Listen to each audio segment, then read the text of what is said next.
네, 한 주간의 정치한 이슈를 다뤄보는 시간입니다. 국회 모안이 시간인데요. 두 분과 함께합니다. 더불어민주당의 김종민 의원 모셨고요. 어서 오세요. 안녕하세요. 미래통합당의 조혜진 의원 모셨습니다. 어서 오세요. 예, 반갑습니다. 조혜진입니다. 앞서 저희가 뉴스 세계 시간에 이미 예고를 해드렸는데요. 오늘은 미래통합당과 국민의당이 손잡고 발의를 했죠. 추미애 법무장관 탄핵 소추안. 이 얘기를 좀 해야 될 것 같은데요.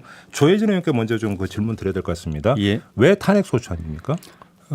장관이 예를 들면 뭐 업무를 잘 못한다든가 또 무능하다 또는 무책임하다 또는 뭐 도덕적으로 문제가 있다 이럴 때는 통상 해임 건의를 이제 하게 되는 건데 헌법 장관의 직무 행위가 헌법과 법률 위반이다 할 때는 탄핵 소추를 해야 됩니다. 지금 추미애 장관의 법무장관으로서 여러 가지 문제들은 이 대한민국 법치주의를 훼손하고 또 검찰의 정치적 독립과 중립성을 또 무너뜨리고 네. 또 그 과정에서 권력형 비리를 수사하는 검사들을 인사권을 남용해가지고 좌천시켜서 수사를 못하게 해서 사실상 수사 방해 행위를 하고 또 장관의 수사 지휘권을 남용해가지고 총장의 그 수사 행태를 지휘하는 걸 넘어서 가지고 네. 총장의 수사 지휘권 자체를 박탈해버리는 그런 예. 이제 인사권 남용이라든지 예. 또 그 뒤에 그 법무부 장관의 지시사항 또 알림 보도자료 이런 게 외부에 유출되는 과정에서 유출의 의혹을 받고 있다든지 이런 것들은 단순히 해임 건의 대상이 아니고 탄핵 소추 대상이다라고 해서 국민의당하고 같이 공동으로 소추안을 제출했는데 1월 달에도 한번 제출된 적이 있었는데 그때는 72시간 내에 표결이 안 그렇죠. 돼가지고 자동 폐기됐고 이번이 두 번째 탄핵 소추안을 받는 대상이 됐는데 예. 드문 예입니다. 한 장관 한 사람이 이렇게 되는 경우는 정리하면 그 무능보다 더 큰 위법이 있다 이런 말씀이죠. 위헌 위법이 알겠습니다. 있다고 봐야죠. 김종민 의원님.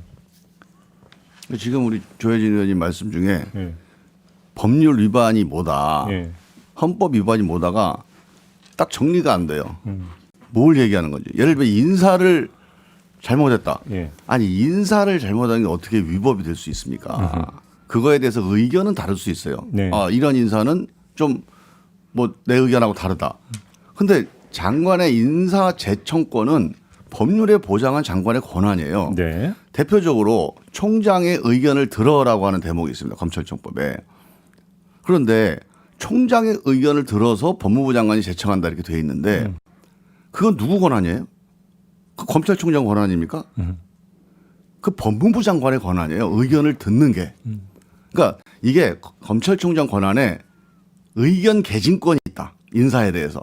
그러면 법무부 장관이 검찰총장의 의견을 반영하든지 뭐 하는 이런 뭐 약간 의무가 발생할 수 있어요. 예.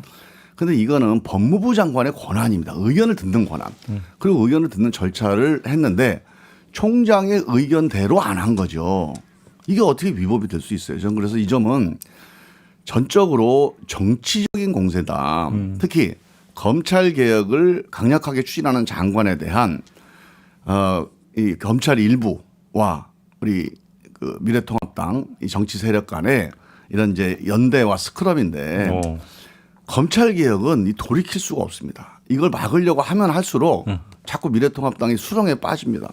알겠습니다. 예. 또 조혜진 의원님 어떤 말씀 주시겠습니까? 예, 제가 말씀드린 거는 인사권을 남용했다라고 했지 인사권 자체가 위법이라고 한 게 아니고 네. 남용해서 수사 방해를 한 것이 위법인 것입니다. 위헌이고 위법인 것입니다. 권력형 비리를 수사하고 있는 검사들을 인사권을 통해서 좌천시켜 가지고 그 수사에서 손떼게 만드는 거, 수사 네. 못하게 못하게 만드는 거 그게 위헌이고 위법이라고 말씀드린 거고 검찰 개혁은 국민들 머릿속에 딱 정리가 되어 있습니다. 과거에는 검찰이 권력자의 하수인이 돼가지고 청와대의 청부수사기관처럼 돼가지고 청와대에서 원하는 수사, 특히 정치적 반대 세력을 탄압하는 수사를 앞장서서 해오는 걸 보고 국민들이 참 그 개탄했지 않습니까? 그러면서 진짜 살아있는 검찰이라면은 권력에 대해서도 최고 권력과 그 주변의 비리에 대해서도 가감없이 수사할 수 있어야 국민의 검찰이라고 할 수 있고 그런 방향으로 가야 그게 검찰 개혁이다라고 하는 게 국민들의 보편적인 바람인데 지금 조국 일가 수사 그리고 울산시장 하명선거 사건 수사, 유재수 비리 수사 등등 권력형 비리에 대해서 그 윤석열 검찰이 수사를 하고 있는데 이것이 이제 국민들이 바라던 검찰의 모습이거든요. 보고 싶어하던 검찰의 모습이거든요. 현재 시퍼렇게 살아있는 권력을 향해서 눈치 안 보고 수사하는 검찰. 그게 국민이 보고 싶어하던 검찰이었는데 정권과 여당과 또 그 임무를 받고 파견이 된 법무장관, 추미애 장관이 그걸 못하게 막으려고 하는 것을 국민들이 개탄스러워하고 있고 그거는 검찰 개혁이 아니고 개혁에 반대되는 거죠. 김종민 의원이 이제 제기했던 문제는 지금 이건 정치적인 어떤 그 탄핵소추안 발의인데 예. 미래통합당이 검찰 일각하고 지금 연대 스크럼 짜고 있는 거 아니냐라는 그 말씀을 주시는 데에 대해서 어떻게 생각하십니까? 스크럼이라는 건 전혀 없고요. 네. 우리가 바라는 거는 국민이 그 원하는 걸 이제 같은 공감대를 가지고 좀 전에 말씀드린 대로 국민들은 살아있는 권력 눈치 안 보고 비리가 나오면 가감없이 수사하는 검찰을 보고 싶어하고 지금 검찰이 그걸 하고 있고 네. 그런데 그 정권, 청와대 또 여당 또 검찰 일부 세력은 그 반대로 그걸 못하게 막으려고 혈안이 되고 있는데 네. 국민들이 그걸 보면서 야 모처럼 검찰이 이제 제대로 그 국민의 검찰로 거듭나고 있는데 권력이 이걸 핍박하네 하고 사실 굉장히 개탄스러워하고 있지 않습니까? 그 국민의 마음을 우리가 공유를 하는 거죠. 야당이 공유를 하면서 검찰 제대로 수사하게 놔두라. 권력 비리 눈치 안 보고 수사하게 그대로 놔두라. 왜 자꾸 간섭하고 억압하고 통제하고 수사 못하게 하느냐 하는 부분에 같은 목소리를 내는 것뿐입니다. 스크럼이란 거는 있을 수가 없죠. 국민 대변이라고 지금 조혜진 의원께서 말씀 주셨습니다. 이런 거죠. 그러니까 좀 사실 그대로 우리 인정을 할 필요가 있는데요. 지금 미래통합당이 정권을 오랫동안 잡지 않았습니까? 미래통합당 정권 잡을 때 이렇게 민정수석실에서 간섭 안 하고 검찰 수사한 적이 있습니까?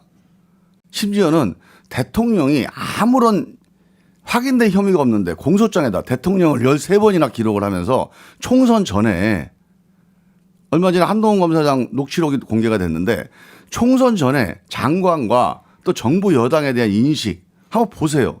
이렇게 자유스러운 검찰이 어디 있었습니까? 만약 미래통합당 정권이었으면은 저는 벌써 사단이 나눠났을 거예요. 지금 아까 인사로 수사를 막았다고 그러는데요. 좀 사실관계를 우리가 정확히 할 필요가 있습니다. 수사 담당자는 총장이 아니고 검사장이 아니에요. 일선 검사입니다. 특히 최종적으로 부장검사가 수사 담당자예요. 그 수사 담당자의 수사가 정말 부당하다고 여론이 비등했음에도 불구하고 추미애 장관이 2월 인사에서 그 수사 담당자를 일체 인사를 하지 않았어요.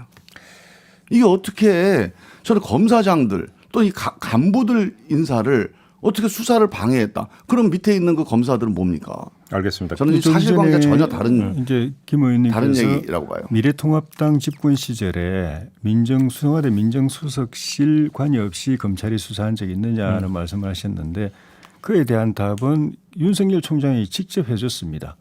지난번에 아마 총장 그 청문회 때 인사청문회 때 했던 걸로 지금 기억이 나는데 그 역대 정권에서 검찰에 대해서 제일 터치 안 하고 검찰 수사에 관여 안 했던 정권이 어느 정권이냐고 물어봤는데 예. 문재인 정권까지 포함해가지고 뭐 이명박 정권 때 가장 검찰을 자유롭게 놔뒀다. 간섭 안 했다. 편하게 수사했다라고 답을 줬습니다. 근데 그 뒤에 또 그 끝나고 또 대검에서 해명 보도자료 나오지 않았었나요? 네, 근데 해명도 있고요.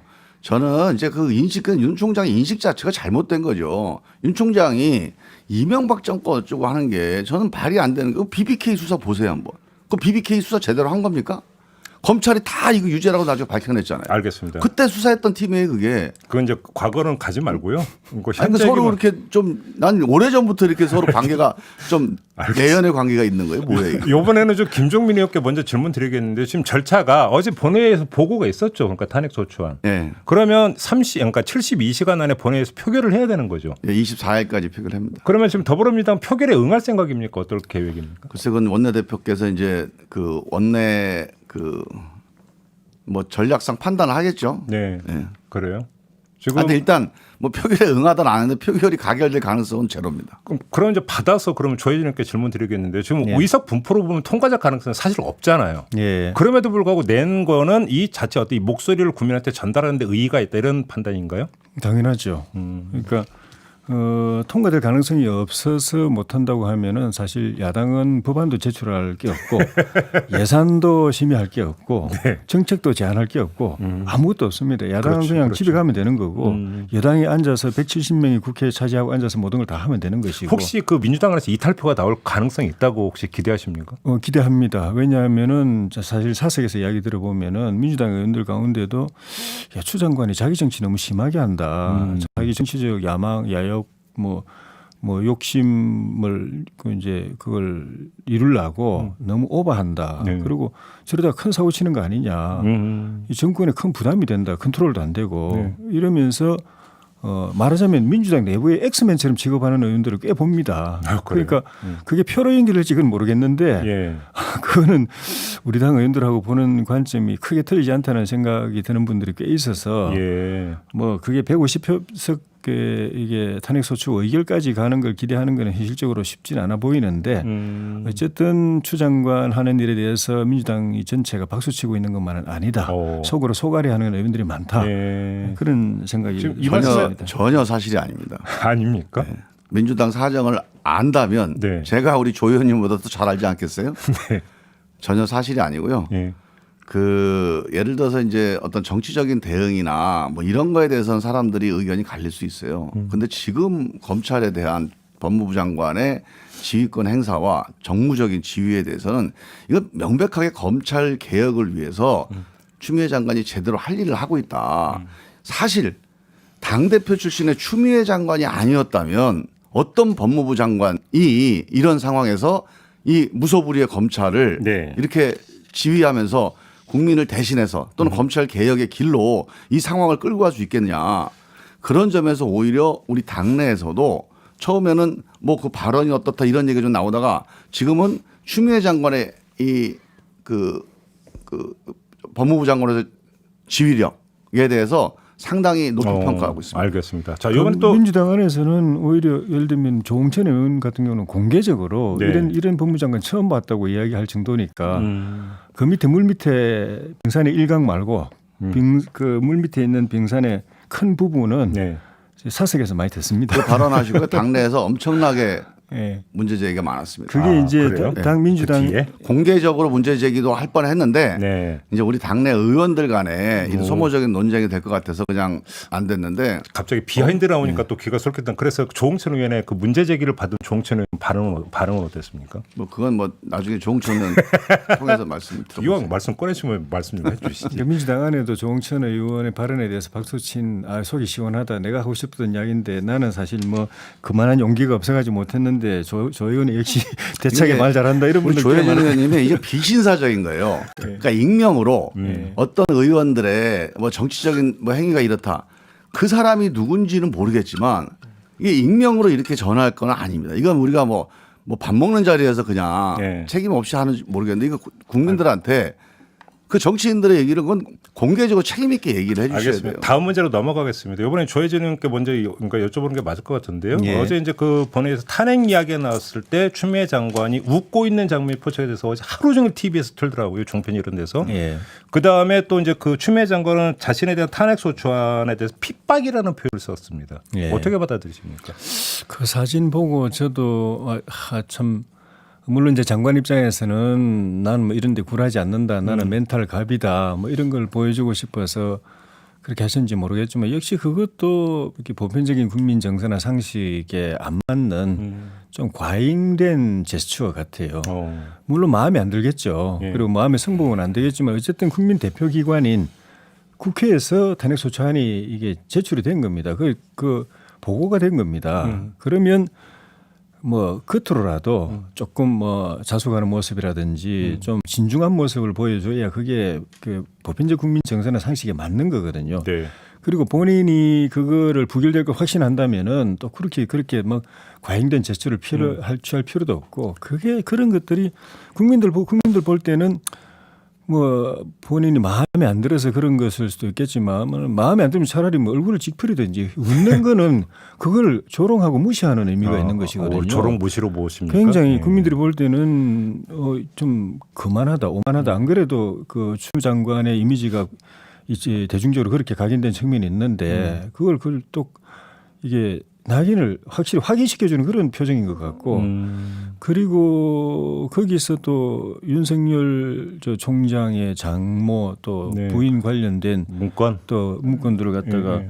이 휴대폰에서 찾아가지고 다 읽는 거 뒤에 카메라들이 다 있는 거 그 기자들 카메라가 다 그걸 찍고 있는 걸 보면서 그걸 일부러 열어가지고 보여주고 글자까지 키워가지고 카메라에 그 이름이 그 글자가 다 찍히도록 그렇게 해주는 것도 그 며칠 전에 저기 그 추 장관이 언론이 뭐 취재할 게 없어서 나한테 이렇게 시시콜콜 이런 것까지 다 취재해가지고 보도하냐 언론의 관음증 아니냐 이랬더니 진중권 전 교수가 추 장관 본인이 노출증이 심하다 이런 말을 했는데 딱 그걸 그대로 확인시켜 주는 것 같아요. 알겠습니다. 그 저는 좀 엄중한 이게요. 자리에서 그걸 들여다보고 있고 그걸 노출시켜서 카메라에 찍혀서 나가게 만들고 그게 대한민국 일국의 법무장관의 저기 처신치고는 너무 좀 이제 가벼운 우리 것 같아요. 방송에서도 이렇게 그추 장관 개인에 대해서 이게 거의 인신공격이거든요. 그러니까 저는 완전히 비신사적 행위를 계속 반복하고 있는데 이런 걸 이렇게 이 소중한 공중파에 제공해서는 안 된다고 봅니다. 네. 우리 추미애 장관의 정상적 업무 행위에 대해서 사실 뭐 별로 논쟁을 할 거리가 없어요. 오히려 정치적으로 정말로 지금까지 장관이 이 검찰에 대해서 지금 이렇게 무소불위에 뭐 현직 장관 대통령까지 막 공격하는 이 검찰에 대해서 정말 선을 그어서 네. 이렇게 지휘할 수 있는 장관이 없거든요, 거의. 그러니까 추미애 장관의 이 업무 행위에 대해서는 사실 정치적 공격 이외에 할 게 없으니까 계속 인신공격, 말꼬리 잡는다든가 표정이 어떻다든가 아니 휴대폰에서 뭘 봤다든가 이런 거를 가지고 이렇게 공격거리로 삼는 거는 전 진짜 비신사 행위예요. 전혀 본질적이지 않다. 예, 아무 내용이 없는 거죠. 그래요. 그러니까 두세 번 살아남을 수, 그러니까 2, 3일 이상 살아남을 수 없는 얘기거리들입니다. 논쟁거리가 되지 않는 거죠. 그러니까 가십에 불과한 것 아니냐 네. 이런 말씀이시네요. 알겠습니다. 자, 뭐 이거는 뭐 그 짧고 굵게 이제 그렇게 이제 마무리를 하고요. 지금 그 추미애 법무장관 이야기가 나온 김에 요 얘기 하나만 좀 그 이건 별도일 수도 있고 연결될 수도 있는 것 같은데 좀 두 분 어떻게 지켜보고 있는지만 듣고 좀 마무리를 하겠습니다. 그 이동재 전 기자는 좀 구속이 됐고요. 지금 녹취록을 놓고 지금 계속 공방이 오고 가고 있지 않습니까? 이게 아마 이제 그 내일 모레 수사심의위원회가 열리는데 이걸 염두에 두고 지금 하고 있는 여론전 아니냐 이런 해석도 있는데 자, 이 녹취록을 이제 두 분도 보셨을 것 같은데 이 공방의 어떤 본질 그다음에 핵심이 뭐라고 지금 평가를 하시는지가 궁금한데 우리 김종민 의원님 어떻게 보고 계세요? 저는 그 녹취록을 보고 뭐 이 녹취록이 또 전부가 아니라고 그래요. 또 이제 뭐 사실과 다른 내용이 있다고 하니까 조금 더 이제 그 녹취록에서 문제가 됐던 내용들이 더 밝혀질 가능성이 있다고는 보는데 네. 이 녹취록만 보더라도 우리 대한민국 검사 검찰 간부와 언론인 간의 대화가 정말 이 수준이냐 이게 사실이냐 아주 저 충격을 받았어요. 이거는 정말 문제가 있다. 네. 그러니까 우리가 사건으로 또는 국민들에게 알려진 걸로는 뭐 이런 내용들이 어떤 인식을 갖고 있는지 대표적인 게 수사기소 분리에 대해서 네. 대한민국 검찰 간부의 인식이 이 수사기소 분리를 거의 뭐 위법적으로 바라보고 있어요. 이거 헌법 정신입니다. 우리 헌법 12조에 영장 청구를 검사가 하는 이유가 검사는 수사에서 한 발 떨어져서 수사를 통제하라는 게 헌법적인 명령이거든요. 근데 이런 거에 대해서 전혀 인식이 안 돼 있는 거예요. 그리고 이 그 장관에 대해서 이 거의 공개적인 발언 아닙니까? 기자한테 한 발언이에요. 뭐 일개 장관 예, 예. 그거 말씀하시는 겁니까? 일개 장관 정도가 아니고 장관의 지시 내용과 지휘 내용 전체에 대해서 불복하는 걸 공개적으로 발언을 하고 있어요. 네. 저는 이견이 다를 수는 있습니다. 뭐 속으로 의견이 다르고 자기들 검사들끼리 뭐 토론 과정에서 의견 제시할 수 있지만 기자를 앞에 두고 기사 써도 된다 이런 정도 수준에서 이렇게 한다는 거는 이거는 뭔가 근본적인 진짜 검찰 개혁이 필요하다. 알겠습니다. 조혜진 의원님. 그제 상황을 보면은 참 개탄스러운 상황입니다. 지금 언론이 취재해서 보도하면서 고발하고 있고 또 검찰이 이제 수사하고 있는 게 검언유착, 소위 검언유착 네. 의혹 의혹 아닙니까? 사건. 예. 언론과 검찰이 서로 짜고 이렇게 유착해서 또 사건을 특정한 방향으로 몰고 가고 있다는 그걸 언론에서 취재 보도하고 고발 형태로 하고 그걸 또 검찰에 수사를 하고 있는데 이 와중에 똑같은 현상이 그 언론과 그 검찰에 의해서 또 반복되고 있다라는 거. 그저께 KBS 뉴스 같은 경우에도 이거는 한동훈 검사장하고 이동재 전 채널의 기자하고 그래서 유착한 정도를 넘어서서 총선에 개입하려고 했다. 총선에 어느 정당이 유리한 방향으로 끌고 가려고 했다는 쪽으로까지 보도를 해버렸어요. 네. 그것도 아마 검찰 쪽에 지금 한동훈 검사장하고 이동재 전 기자를 수사하고 있는 검찰 쪽 어느 일부에서는 검찰 내부에서는 이성윤 중앙지검장에 가까운 검찰 간부 이름이 실명이 나돌고 있는 것 같은데 그쪽을 통해서 이렇게 흘러나와서 KBS가 받아가지고 보도를 했다고 이렇게 알려져 있는데 그러고 KBS 바로 오보라고 인정하고 사과했습니다. 네. 그러니까 이런 일도 그렇고 이제 MBC에서도 그저께 이제 그 이동재 기자 그 구속 영장에 기재된 내용하고 거의 똑같은 내용이 또 보도됨으로써 이것도 또 유출된 것 아닌가 하는 의혹을 받고 있는데 검언 유착을 부도덕하다고 생각하고 보도를 통해서 고발하고 검찰이 수사를 한다면은 그에 맞는 그 행동이 이 검언 유착으로부터 멀어져야 되는데 네. 그 과정에서 또 그 언론에서 그 검찰에 의해서 또 다른 제2의 또는 더 알겠습니다. 심각한 검언 유착으로 비판받을 수 있는 일들이 벌어진다는 것은 굉장히 개탄스럽고 이건 검언 자중해야 될 유착이 것 아니고 같아요. 예. 선거 개입 사건이어서 이 문제에 대한 수사가 제일 중요한 알겠습니다. 문제입니다. 시간이 다 됐으니까 요거 혹시 금요일에 수사심의원의 결정이 나오면 다음 주에도 한번 이야기를 하는 걸로 하고요. 예. 오늘 이렇게 좀 마무리를 해야 될 것 같습니다. 미래통합당의 조혜진 의원, 더불어민주당의 김종민 의원 두 분과 함께했습니다. 고맙습니다. 예, 고맙습니다.